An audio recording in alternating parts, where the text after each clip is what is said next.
Hello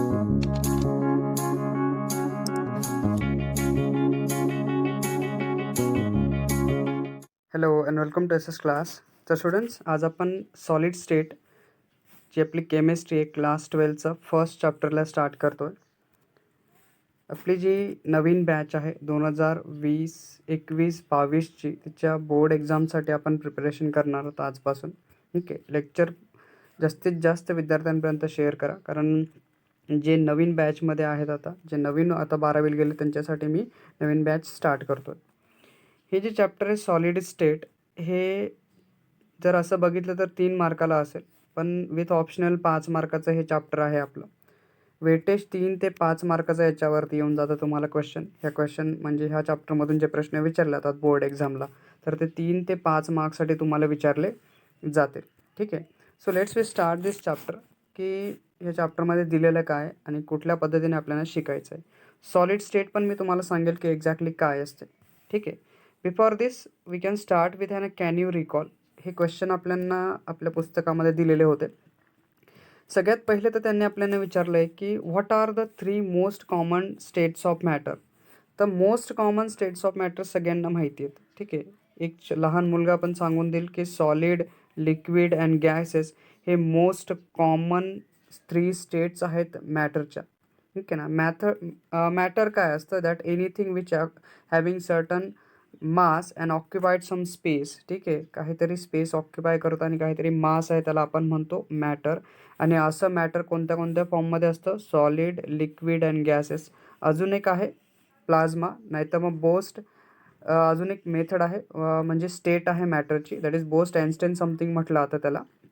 पण आपल्याला basic common ज्या 3 स्टेट माहिती आहेत मॅटरच्या, ती असते एक सॉलिड, लिक्विड आणि तिसरी आहे आपली गॅसेस. पण आपल्याला इथे शिकायचं आहे नथिंग बट सॉलिड स्टेटबद्दल. That is states of matter and this state is nothing but a solid state. ठीक आहे. यांनी दुसरा क्वेश्चन आपल्याला कॅन यू रिकॉलमध्ये विचारला होता की how does solid state different from the other 2 state. दुसऱ्या 2 स्टेट जर आपण घेतल्या, म्हणजे लिक्विड आणि गॅसपासून, ही सॉलिड स्टेट कशी डिफरंट आहे, तर बेस्ड ऑन व्हॉल्यूम अँड प्रेशरवरती आपल्याला त्याने डिस्कशन करायला लावलं. जर ह्याचं आपण क्लासिफिकेशन बघितलं किंवा डिफरन्स बघितला, सॉलिड आणि लिक्विड गॅसमधला, म्हणजे 2 डिफरंट स्टेट ज्या आहेत लिक्विड आणि गॅस वेगळ्या ठेवल्या आणि सॉलिड एक वेगळं केलं, तर त्यांच्यामध्ये नेमका डिफरन्स काय आपल्याला दिसतो. तर त्या डिफरन्सबद्दल जर मी तुम्हाला सांगितलं, तर ही एक फिक्स्ड व्हॉल्यूम आणि शेप असतो याच्यामध्ये. म्हणजे जो सॉलिड आहे आपला, त्याच्यामध्ये काय फिक्स व्हॉल्यूम असतो आणि फिक्स काय शेप असतो. म्हणजे कुठलाही तुम्ही सॉलिड बघा, सोडियम बघा किंवा शुगरचे क्रिस्टल बघा किंवा सॉल्टचे क्रिस्टल बघा, दे having fixed volume and fixed shape असतो त्यांचा. एक फिक्स व्हॉल्यूम आणि काय करतो, तो फिक्स शेपला ठेवतो. बट लिक्विडचं तसं नाही आहे. इवन दो आपण लिक्विड म्हटलं तरी पण, तर व्हॉल्यूम म्हणजे याच्यामध्ये जे does not having fixed volume and fix shape. हां, इवन दो आपण लिक्विडचा बोललो, पण गॅसचा जो व्हॉल्यूम आहे तो फिक्स व्हॉल्यूम नसतो. पण शेपच्या बद्दल जर मी बघितलं, दोघांचा लिक्विडचा आणि गॅसचा जो शेप आहे, ते कोणताही शेप कॅरी करतात ज्या शेपमध्ये आपण त्यांना टाकून देऊ.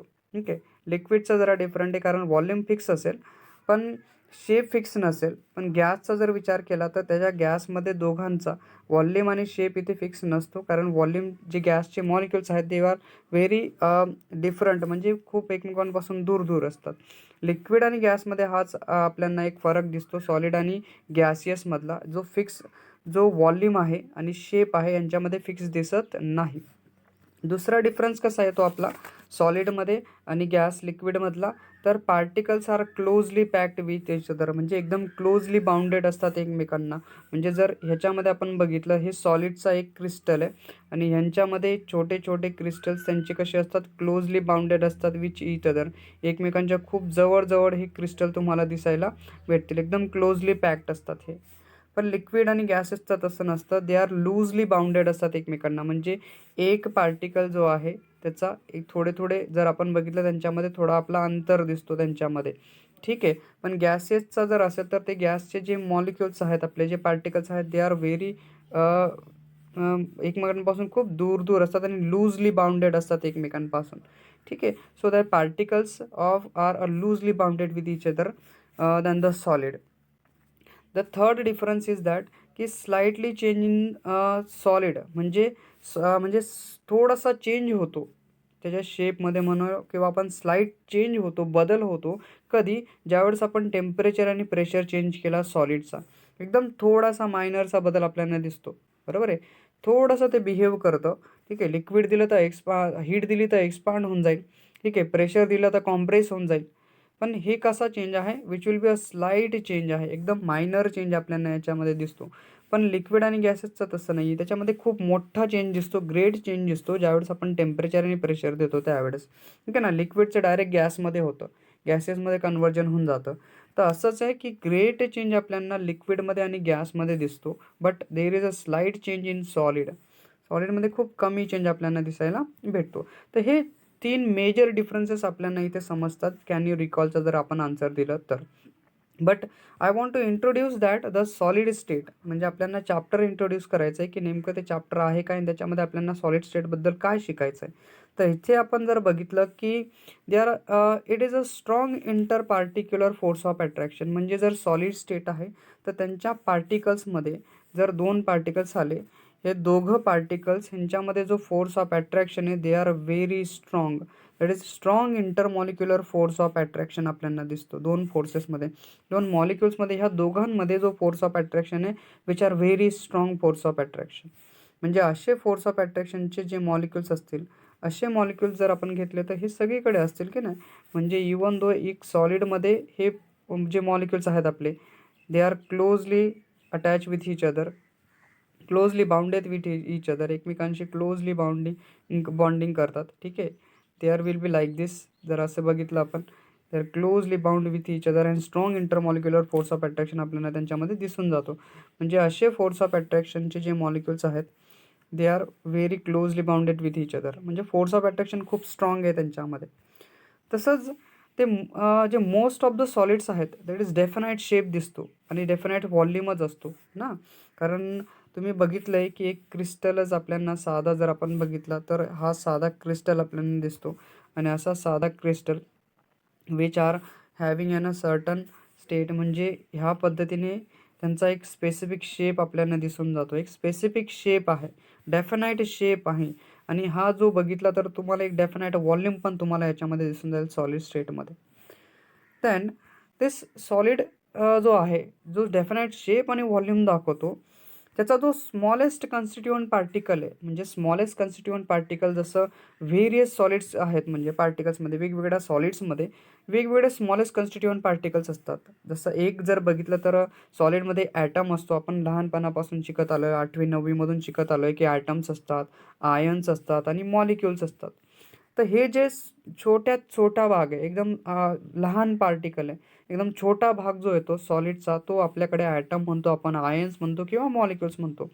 पण आपण जेव्हा हे सॉलिड स्टेटला शिकतो, ज्यावेळेस आपण ह्या चॅप्टरचा अभ्यास करतो सॉलिड स्टेटचा, त्यावेळेस आपल्याला समजतं की all such smallest constituent particle ह्या चॅप्टरसाठी जर आपण बोललो तर refer as a particles refer केलं जाईल. म्हणजे सगळ्यांसाठी जसा ॲटम आहे, आयन आहे किंवा मॉलिक्युल्स आहेत, या सगळ्यांसाठी एकच शब्द यूज केला जाईल, तो असेल आपला पार्टिकल.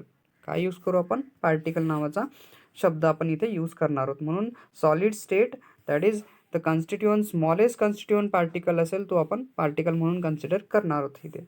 ठीक आहे ना. So let's we go forward. सगळ्यात पहिले तर चॅप्टरला सुरुवात करतो आपण that is an a types of सॉलिड्सने. ठीक आहे. जसं स्टेट ऑफ सॉलिड आपल्याला माहिती आहे तसं आपल्याला टाईप्स ऑफ सॉलिड्स पण माहिती असायला पाहिजे. इथे 2 टाईप्स आहेत सॉलिडच्या. एक आहे आपली क्रिस्टलाइन सॉलिड आणि दुसरी असते amorphous solid. Crystalline solid and amorphous solid 2 प्रकारचे सॉलिड आपल्याला इथे दिसतात. पहिले आपण क्रिस्टलाइन सॉलिडचा अभ्यास करू, नंतर मग आपण अभ्यास करणार आहोत ॲमॉर्फस सॉलिडबद्दल. मग बघा की suppose there are a regular and periodicity in the arrangement of the constituent particle. म्हणजे कन्स्टिट्युएंट पार्टिकल जे आहेत ते कन्स्टिट्युएंट पार्टिकलची जी अरेंजमेंट आहे which is an a regular arrangement आहे आणि पिरियॉडिक अरेंजमेंट आहे. म्हणजे सपोज की हा एक पार्टिकल आपण घेऊ इथे. ठीक आहे. हा एक पार्टिकल आहे. ठीक आहे. दुसरा लगेच त्याच्या बाजूला पार्टिकल आपल्याला दिसेल. ठीक आहे. दुसरा पार्टिकल त्याच्या एकदम बाजूला आहे. रेग्युलर अरेंजमेंट असेल पार्टिकलची. एकमेकांना अटॅच आहेत हे पार्टिकल्स. ठीक आहे ना. They are regularly attach with each other. सगळे पार्टिकल जर आपण बघितले they are regularly attach with each other, एकमेकांना अटॅच आहेत. ह्या पद्धतीने एका जर छोटासा तुकडा आपण घेतला त्याच्यामध्ये आपल्याला हे दिसतं, they are having an a regular arrangement. Periodicity repetition आपल्याला याच्यामध्ये दिसतं. एकदम जर आपण बघितलं तर हे सगळे कसे आहेत, एकमेकांना एकदम चांगल्या पद्धतीने बॉन्डेड केलेले गेलेले आहेत. म्हणजे बघा कसे आहेत, रेग्युलर अँड पिरियॉडिक अरेंजमेंट आहे त्यांची कॉन्स्टिट्युएंट पार्टिकलची. कशी आहेत, रेग्युलर अरेंजमेंट आहे. हा एक असेल, दुसरा त्याच्या बाजूला असेल लगेच, बरोबर. एक, हा दुसरा त्याच्या बाजूला लगेच, तिसरा, चौथा आणि पाचवा, बरोबर आहे. जर सोडियम क्लोराईड असेल किंवा एनी असेल, सोडियमचा एक आहे किंवा क्लोरीनचा एक आहे, ठीक आहे. म्हणजे हा एक, हा एक, नंतर परत दुसरा, लगेच तिसरा त्यांच्यामध्ये अरेंजमेंट असेल. कशी असेल, रेग्युलर अरेंजमेंट आहे पार्टिकलची, ठीक आहे. रेग्युलर पार्टिकलची अरेंजमेंट तुम्हाला दिसेल. अँड दिस रेग्युलर अरेंजमेंट, ठीक आहे, that is constituent particle is crystalline solid. त्यांना म्हटलं आता क्रिस्टलाइन सॉलिड. इकडे तिकडे रँडमली दिसणार नाही, म्हणजे एकानंतर एक एकदम सरळ रेषेमध्ये लाईनीमध्ये असतील ते, कुठेही रँडमली फिरणार नाही, रँडम दिसणार नाहीत. म्हणून हे एका सरळ लाईनीमध्ये असतात, म्हणजे एकानंतर एक एकदम असे लाईनमध्ये दिसतील तुम्हाला. रेग्युलर अरेंजमेंट तुम्हाला यांच्यामध्ये दिसून जाईल, जी पिरियॉडिसिटी दाखवते, ठीक आहे ना. यांच्यामधला म्हणजे मी बोलतो कुठे बघा, की एक मॅटर आपण घेतलेला आहे, ठीक आहे. एक छोटासा कण घेतला आपण सोडियम क्लोराईडचा, ठीक आहे, सोडियम क्लोराईड सॉल्टचा. तर ह्याच्यामध्ये हा एक कण आहे आपल्याकडे, हा आपण घेतला एक पार्टिकल. तर पार्टिकल्स याच्यामध्ये एक जे स्ट्रक्चर असेल, इंटरनल स्ट्रक्चर, ठीक आहे, ह्याच्या इंटरनल स्ट्रक्चरमध्ये आपल्याला ही अरेंजमेंट दिसेल. रेग्युलर अरेंजमेंट आपण जी म्हणतो ना, अशी रेग्युलर अरेंजमेंट आपल्याला त्याच्यामध्ये दिसून जाईल. ह्या पद्धतीने आपण जी म्हणतो ही, ठीक आहे. This is what the regular arrangement in this. याच्यामध्ये रेग्युलर अरेंजमेंट येऊन जाते, ठीक आहे. This is what the regular arrangement in here. अशी रेग्युलर अरेंजमेंट आपल्याला दिसते. So that is the there is a regular periodicity in arrangement and the constituent particle of the crystalline सॉलिडमध्ये असते. जो मेल्टिंग पॉईंट आहे यांचा, जर तुम्ही कुठल्याही सॉलिडला गरम केलं तर एक स्पेसिफिक टेम्परेचरलाच ते गरम होतात आणि एक स्पेसिफिक टेम्परेचरलाच ते मेल्ट पण होतील. ते मेल्ट ॲट द डेफिनाईट टेम्परेचरलाच मेल्ट होतात. प्रत्येकाचा सॉलिडचा तुम्ही जर पिरियडिक टेबल अभ्यास केला असेल सायन्समध्ये, तर तुम्हाला समजेल की जो शार्प मेल्टिंग पॉईंट दाखवतात हे सॉलिड, प्रत्येकाचा मेल्टिंग पॉईंट एक वेगवेगळा आहे. ते मेल्ट ॲट अ डेफिनाईट टेम्परेचरला ते मेल्ट होतात, ठीक आहे ना. ते काय होऊन जातात, मेल्ट होऊन जातील, वितळून जातील ना तिथे. सो याच्यामध्ये एक प्रॉपर्टी हे कॅरी करतात, त्या प्रॉपर्टीचं नाव आहे दॅट इज ॲनिसोट्रॉपी. तर ही जी ॲनिसोट्रॉपी प्रॉपर्टी आहे, सगळ्यात पहिले समजून घ्या की ॲनिसोट्रॉपी प्रॉपर्टी म्हणजे काय असते. ही ॲनिसोट्रॉपी प्रॉपर्टीलाच कॅरी करतं क्रिस्टलाइन सॉलिड. म्हणजे जी ॲबिलिटी आहे क्रिस्टलची, एक क्रिस्टल जर तुमच्याकडे असेल तर, ठीक आहे, एक सॉलिडचा क्रिस्टल, ठीक आहे, the ability of the crystalline solid to change their physical property, ठीक आहे. ह्याच्यामध्ये काय होऊन जातं, ते त्यांची फिजिकल प्रॉपर्टीला चेंज करतं. कुठली कुठली physical property, for thermal conductivity असेल किंवा इलेक्ट्रिकल कंडक्टिव्हिटी असेल किंवा रिफ्रॅक्टिव्ह इंडेक्स असतील, तर अशा ज्या फिजिकल प्रॉपर्टीज आहेत त्या प्रॉपर्टीजसाठी जी ॲनास्ट्रॉपी प्रॉपर्टी आपली, that is the ability of crystalline solid. Crystal सॉलिडची जी ॲबिलिटी आहे, कुठली ॲबिलिटी आहे, change their physical properties. Physical प्रॉपर्टीला काय करायचं, चेंज करायचं. कधी, वेन मेजर इज डिफरंट डिरेक्शनमध्ये, ठीक आहे. कसं असतं, measures is measured in different direction is called an anisotropy. त्याला काय म्हटलं, ॲनास्ट्रॉपी. म्हणजे एक अशी property, they are physical change, म्हणजे प्रॉपर्टीमध्ये चेंज येतो, फिजिकल प्रॉपर्टीजमध्ये चेंज येतो, that is in the different direction of measures all be in a different direction. म्हणजे बघा, सो दिस म्हणजे ही जी प्रॉपर्टी तुम्हाला समजते इथे बघा, ही जी डिफरंट डिरेक्शनची मी बोलतोय ना, ही प्रॉपर्टीला समजा जरा, की डिफरंट डिरेक्शन कसं इथे दिसतंय तुम्हाला. हे पिंक आहेत बघा, हे क्रिस्टल आहेत अरेंज केलेले, म्हणजे हे पार्टिकल्स आहेत अरेंजमेंट, हे दुसरे आहेत, बरोबर आहे. नंतर हे बघा, हे तिसरे आहेत, हे चौथे, बरोबर आहे. म्हणजे तुम्ही बघतायत एक रेग्युलर पिरियॉडिसिटी रिपीट होत आहे ते, बरोबर. यांच्यामध्ये रिपिटेशन आहे. हे रिपिटेशन बघा, हे पिंकवाले, ठीक आहे ना. जसे हे सॉरी, हे ग्रीनवाले बघा, ग्रीनमध्ये रिपिटेशन आहे. जसं हे पिंकमध्ये रिपिटेशन दिसतंय तुम्हाला, हे अरेंज केले गेले आहेत, म्हणजे बघा एका याच्यामध्ये. पण आता डिफरंट डिरेक्शनची आणि डिफरंट अरेंजमेंटची गोष्ट आहे ते कॉन्स्टिट्युएंटची. मग इथे बघा एकदम सारखे आहेत बघा याच्यामध्ये, ए टू बीपर्यंत एकदम सारखेपणा दिसेल तुम्हाला. पण लगेच आपण जर सी टू डी गेलो तर इथे पिंकमध्ये हे वेगळे आले. पण जर मी इथून असा गेलो, ठीक आहे, हे बघा, एक पिंक, एक ग्रीन, एक पिंक आणि एक ग्रीन E to F आपल्याला दिसतो. म्हणून this property is due to the different arrangement of the constituent. हे जे कॉन्स्टिट्युएंट आहे त्यांची अरेंजमेंट कशी आहे, डिफरंट आहे. वेगवेगळ्या डिरेक्शनला, म्हणजे ह्या डिरेक्शनला वेगळी अरेंजमेंट आहे, या डिरेक्शनला वेगळी अरेंजमेंट आहे, ह्या डिरेक्शनला वेगळी अरेंजमेंट आहे. So that is the arrangement in the constituent particle is different डिरेक्शनमध्ये असते. डिफरंट फॉर अ डिफरंट डिरेक्शनमध्ये कॉन्स्टिट्युएंट पार्टिकलची अरेंजमेंट येते. म्हणजे that is the ability of crystalline solid anisotropy. Anisotropy म्हणजे नेमकं काय असतं की सॉलिड, क्रिस्टलाइन सॉलिड हे जे कॅरी करतात, that is the ability of crystalline solid to change their physical property. काय करतात ते, त्याच्या फिजिकल प्रॉपर्टीला चेंज करतात. Thermal conductivity, electricity, refractive index when measure in different direction. वेगवेगळ्या डिरेक्शनला जर मेजर्स आले तर त्या केसमध्ये त्यांची thermal conductivity, electricity, refractive index काय असतात हे चेंज करतात. ही एक प्रॉपर्टी आपल्याला दिसते. मग क्रिस्टलाइन सॉलिडचे काही एक्झाम्पल पण आपल्याला माहिती पाहिजे. एक म्हणजे क्रिस्टलाइन सॉलिडचा जर एक्झाम्पल बघितलं तर आईस येतो. दुसरा आहे सॉल्ट, सोडियम क्लोराईड सॉल्टच आहे. सोडियम असतो नुसता सोडियम घेतला तर गोल्ड आपण घेतलं, परत कॉपर घेतलं, डायमंड घेतले, ग्राफाईट असेल किंवा सिरॅमिक्स असतील. तर हे सगळे जे एक्झाम्पल्स आहेत आपले, ते सगळे एक्झाम्पल कुठले येतात आपले, दॅट इज क्रिस्टलाइन सॉलिडचे एक्झाम्पल आपल्याकडे येऊन जातात. मग हे लक्षात ठेवा, दॅट इज रेग्युलॅरिटी अँड पिरियॉडिसिटी आहे. बरोबर ना, हे दिसतंय रेग्युलर आहेत, दिसले तुम्हाला, रेग्युलर आहेत, रेग्युलर अरेंजमेंट आहे. पण पिरियॉडिसिटी रिपीट होत आहेत बघा, पिंक पिंक पिंक पिंकवाले, ठीक आहे, हे ग्रीनवाले, ठीक आहे. हे रेग्युलर अँड पिरियॉडिसिटी आपल्याला याच्यामध्ये क्रिस्टलाइन सॉलिडमध्ये दाखवतात. दुसरा जो टाईप आपण अभ्यासणार आहोत तो आहे ॲमॉर्फस सॉलिडचा. तर ॲमॉर्फस सॉलिडमध्ये बघा की जे कॉन्स्टिट्युएंट पार्टिकल्स आहेत ॲमॉर्फस सॉलिडचे रँडम अरेंजमेंट असते. आता जसे हे एकदम बघा एका सरळ रेषेमध्ये होते ना, तर हे तसे नसतील. एक इथे असेल, एक इथे कुठेतरी असेल, एक इथे कुठेतरी असेल, एक इथे कुठेतरी असेल, एक इथे कुठेतरी असेल, एक इथे कुठेतरी असेल. हे वेगवेगळे अरेंजमेंट दाखवतात, इकडे तिकडे असतात हे सगळे.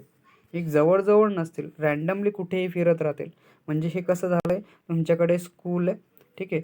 त्या स्कूलमध्ये ज्यावेळेस सर आले तर तुम्ही एका बेंचवर बसून राहतात.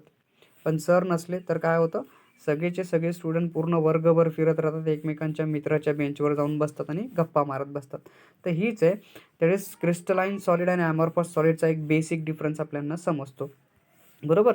तर जे कॉन्स्टिट्युएंट पार्टिकल्स आहेत ॲमॉर्फस सॉलिडचे ते रँडम अरेंजमेंट दाखवतात. ते ग्रॅज्युअली मेल्ट होत राहतात, हळूहळू वितळतात. म्हणजे बघा हळूहळू त्याचं लिक्विड फॉर्म बनायला लागतं, फ्लो व्हायला लागतात ते. म्हणजे जेव्हा आपण त्याला गरम करू, ऑन हीटिंग ॲमॉर्फस सॉलिडला जर मी गरम केलं तर ॲमॉर्फस सॉलिड जे आहे ते ग्रॅज्युअली अँड कंटिन्युअसली सॉफ्ट होत राहतात, नरम होत राहतील. बरोबर ना, स्टार्ट फ्लो करायला लागतात. म्हणजे जसं आपण ग्लास बघितला, प्लास्टिक असेल, रबर असेल, तर यांना आपण गरम केलं तर हे ग्रॅज्युअली काय होतात, ते सॉफ्ट व्हायला लागतात, अजून सॉफ्ट होतात. प्लास्टिकला जर गरम केलं तर अजून सॉफ्ट होतं, हळूहळू ते फ्लो व्हायला लागतं. पाण्यासारखं फ्लो तुम्हाला त्याच्यामध्ये दिसतो. हळूहळू सॉफ्ट होतात आणि हळूहळू फ्लो पण होतात, म्हणजे ग्रॅज्युअली मेल्ट होतात हे. आणि जे रँडम स्ट्रक्चर आपल्यामध्ये दाखवतात. याच्यामध्ये अजून एक प्रॉपर्टी, जशी आपण ॲनास्ट्रॉपी प्रॉपर्टी बघितली तसंच याच्यामध्ये आयसोट्रॉपिक प्रॉपर्टी येते. ही प्रॉपर्टी म्हणजे बेसिकची अशी गोष्ट आहे की फिजिकल प्रॉपर्टी जी इंडिपेंडंट आहे. म्हणजे तुम्ही इथे बघितली की ही जी प्रॉपर्टी चेंज होत होती, बरोबर ना, की इथे बघा जी ॲबिलिटी आहे क्रिस्टलची to change their physical properties. पण इथे फिजिकल प्रॉपर्टी चेंज होत नाही, दॅट इज इंडिपेंडंट आहे. दॅट इज डिरेक्शन ऑफ मेजर्सवरती ते डिपेंड करत नाही. ते डिरेक्शन ऑफ मेजर काही पण असू शकतं याच्यामध्ये. ही कुठली मेजरमेंट असेल, तुम्हाला एक डायग्राम दाखवतो जी आपल्या पुस्तकामध्ये दिलेली, ती बघा जरा. हे जी डायग्राम तुम्हाला दिसते ह्याच्यामध्ये दोन विचारले त्यांनी, आयडेंटिफाय ए अँड बी. म्हणजे ही ए आहे आणि ही बी आहे. जर क्रिस्टलाइन आणि ॲमॉर्फस सॉलिड्स असतील, जर क्रिस्टलाइन सॉलिड असेल तर रेग्युलर अरेंजमेंट दिसेल बघा, एकदम एका सरळ रेषेमध्ये आहेत, लाईनीमध्ये आहेत, एकमेकांना अटॅच आहेत. इथे बघा जरा, हे एकमेकांना अटॅच आहेत. रँडम तुम्हाला हे दिसत नाही, बरोबर आहे. तर हे क्रिस्टलाइनचे एक्झाम्पल झाले. पण जर ॲमॉर्फसचं एक्झाम्पल आपण घेतो तर त्यावेळेस बघा हे कुठे कुठे आहेत बघा, एकदम रँडमली ना एका सरळ रेषेमध्ये नसताना हे एकमेकांपासून खूप दूर दूर आहेत, कुठेतरी वेगळीचकडे आहेत. म्हणजे हे सर नव्हते त्यावेळेस, हे आहेत तुमचे सर जेव्हा क्लासमध्ये आहेत त्यावेळेसचे. म्हणजे amorphous solid which is having in random movement असते, रँडम अरेंजमेंट तुम्हाला दिसेल. पण क्रिस्टलाइन सॉलिडमध्ये हे दॅट इज ना एक रेग्युलर पिरियॉडिसिटी दाखवतात, बरोबर आहे. तर हे झाले क्रिस्टलाइनचं एक्झाम्पल आणि हे झालं आपलं ॲमॉर्फसचं एक्झाम्पल, ठीक आहे ना. लेट्स वी म्हणजे मग ॲमॉर्फस अँड क्रिस्टलाइन ह्या दोघांमध्ये आपल्याला फरक समजतो. ठीक आहे. रँडम अरेंजमेंट म्हणजे जी डिरेक्शन होती मेजरची, ती डिरेक्शन आपल्याला कशी दिसत होती? एक इथे होता, एक कुठेतरी इथे, एक इथे होता, एक कुठेतरी इथे, एक इथे होता, एक इथे होता. मग ह्यांच्यामध्ये जी डिरेक्शन आहे मेजरची, ती याच्यावरती डिपेंड करत नाही. म्हणजे ते इंडिपेंडंट आहेत डिरेक्शन ऑफ मेजर्सवरती. फिजिकल प्रॉपर्टी ही इंडिपेंडंट आहे फिजिकल मेजर्सवरती. म्हणून ते त्याला रेग्युलरली ते ग्रॅज्युअली मेल्ट आणि फ्लो करत राहतात. फॉर एक्झाम्पल आपण घेतोय जसं ग्लास आहे, हे ॲमॉर्फस सॉलिडचं एक्झाम्पल येतं. प्लास्टिक आहे, रबर आहे किंवा टार आहे, जे डांबर आपण म्हणतो ना रस्त्यावर टाकलं जातं. असे जे एक्झाम्पल्स येतात हे ॲमॉर्फस सॉलिडचे एक्झाम्पल येतात. हे 2 एक्झाम्पल मी तुम्हाला आज सांगितले. ठीक आहे. हे आपलं सुरुवात होती आजच्या लेक्चरची. जर तुम्हाला लेक्चर समजलं असेल, जे मी सांगितलं ते जर समजलं असेल तर प्लीज लाईक करायला विसरू नका आणि शेअर करा तुमच्या प्रत्येक मित्रापर्यंत लेक्चरला आणि कंप्लीटली लेक्चर बघायला विसरू नका. Thank you for watching this video.